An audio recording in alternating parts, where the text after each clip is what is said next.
நான் ஆசையை வென்ற ஒரு புத்தனுமல்ல, என் காதலை சொல்ல நான் கம்பனுமல்ல.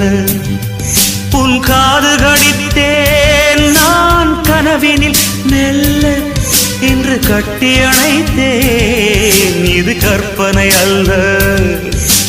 அடிமனம் தவிக்கும் அடிக்கடி துடிக்கும் ஆசையை திறகிவிடு, இருவிழி மயங்கி இதழ்களில் இறங்கி உயிர் வரை பரகிவிடு. முத்தம் வழங்காது ரத்தம் அடங்காது. அழகு அழகு நீ நடந்தால் நடையழகு, நீ சிரித்தால் சிரி